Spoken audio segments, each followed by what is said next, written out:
Hello friends, Tom Downey here for College Football Now on Chat Sports, back with yet another college football coaching search list. First up here, let's talk about the Maryland Terrapins, and not to be forgotten, remember they fired DJ Durkin earlier this year. They've had plenty of time to do their coaching search, and the Durkin situation was frankly a disaster from start to finish for Maryland.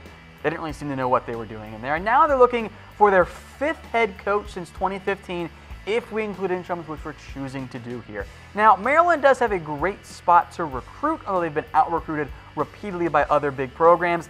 They haven't won 10 games since 2003, and they play in the Big Ten East, which is a gauntlet of a division right now, one of the toughest in all of college football, so it might not be the easiest program to win at. With that in mind, let's take a look at 10 potential candidates for the open Maryland head coaching job. Number 10, and I am serious about this one, Tony Dungy.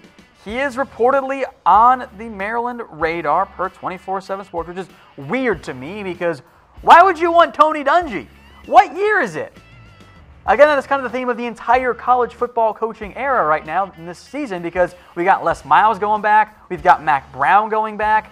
Might as well have Tony Dungy, I guess, appear in the college football ranks because he's never coached college football before. And remember, the last time the Maryland job was open, they also inquired about Tony Dungy.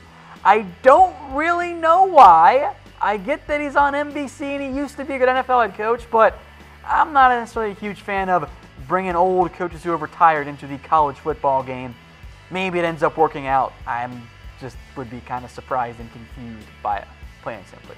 All right, number 9, Neal Brown. Again, a very hot coaching candidate. There's reasons on almost all of our lists. There's plenty of interest in him, but he might be a better fit at a different program, be it a Louisville, be it a Texas Tech, if they end up not finalizing the deal with Matt Wells. But maybe Neal Brown gets a call here from Maryland. He's there at number 9. I don't think he is the most likely of the lesser candidates here on our list. Now, today's show is brought to you by BetDSI. Head over to chatsports.com/bet and use promo code LIVE120 for a 120% deposit bonus. Put down $50, they're going to get you an extra $60. Put down $100, they're going to give you $120. Put down $500, they will give you $600 extra to bet with on BetDSI, but only if you use promo code LIVE120 at chatsports.com/bet.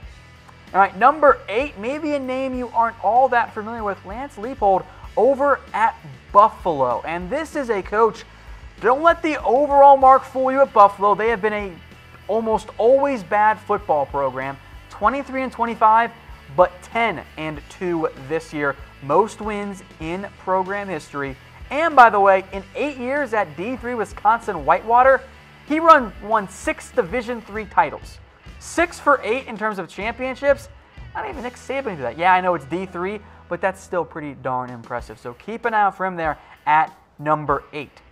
Number 7, how about Dino Babers at Syracuse? And his appeal seems to have slowed down a little bit. There hasn't been enough buzz around him with other jobs that have opened up this year. But he has a good track record. And yeah, much like Buffalo, 17-19, 3 years, not that great. 9-3, pretty darn impressive overall there for Dino. I've been very impressed by what he has done at Syracuse. I think he makes quite a bit of sense if Maryland wants to go within the ACC and look for one of those types of coaches. The sharp offensive mind, as it often does throughout the college football world, makes quite a bit of sense if you're looking for a coach of that build. I think in the end, a guy like Dino Babers would make quite a bit of sense for the Maryland program if they can lure him away from Syracuse. Number 6, now how about Matt Rhule? This is a guy that I think you'll see get interest from beyond just the college football ranks. It's a bit of a return to the area, more or less. Not quite the same, but a bit of a return there for Matt Rhule. Look, yeah, he's 6-6 with Baylor, but that program was on life support after Art Briles, had his complete disaster at the end of his tenure. So for them to be bowl eligible this year is pretty darn impressive. That is a compliment to the job that Matt Rhule has done at Baylor as a head coach. He had success at Temple as well, and if Maryland wants him, I think it's a fair question, which job is better? Type M for Maryland, type B for Baylor. Both programs have dealt with scandal. Both programs sit in recruiting fertile areas, and both programs have to deal with bigger programs poaching away some of their top talent. So let me know which job is better, type M for Maryland, type B for Baylor. I don't think it's all that different given the way that Matt Rhule, or the job that Matt Rhule has done at Baylor. I do think the Big 12 is a little bit easier to win in than the Big 10 East. So I might actually lean towards Baylor, even though it is close. Sorry, Maryland fans. Number 5, how about Mel Tucker? If you want to go with a defensive mind, Mel Tucker, once a head coaching job, nearly got the Tennessee job last year that went to Jeremy Pruitt. The Georgia DC since 2016, has plenty of experience as an NFL DC as well. Could be a decent fit, but I think there's a bit of a drop-off here between the top 4 and the rest of the list. At number 4 is Luke Fickell. Now, the one big thing for him, he is an Ohio lifer. He doesn't leave the state. He only coaches at Ohio State or Cincinnati. 14-10 at UC for his career. 10-2 this year. Again, very impressive for a program that had really fallen by the wayside under Tommy Tuberville. Now, he had a rough go as the OSU interim in 2011, but he's drawing some buzz there. If he's willing to leave the state and get back in the Big Ten, I think Maryland could make some sense. Number 3 then, how about Matt Canada? And this is, frankly, if I'm Maryland, this is what I'm doing. I thought he did a good job. I mean, how many of us would have been surprised if Maryland had totally fallen apart with the whole DJ Durkin scandal? No one, right? Matt Canada kept them competitive. Matt Canada nearly got them to a bowl game this year. Now, maybe Maryland needs an entirely new staff. He did interview for the job with some buzz that it was kind of more of a courtesy interview. But if I'm Maryland, I love the job that Matt Canada did. I know he's a promising young offensive coordinator. I think he'd be a great fit for Maryland, and to retain him, I don't know if that's the route they're actually going to end up going, though. At number 2, it's Ryan Day. Now, Day is in the running for the Colorado job. We might get that one wrong in the end. Day has passed on head coaching jobs in the past, namely with Mississippi State. He passed on that job.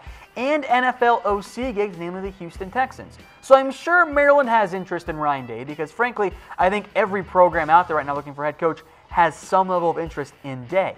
The question is, does Day feel the same way about Maryland? Does he want to go and coach in the Big 10 East, go up against Ohio State and Michigan and Penn State each and every single year?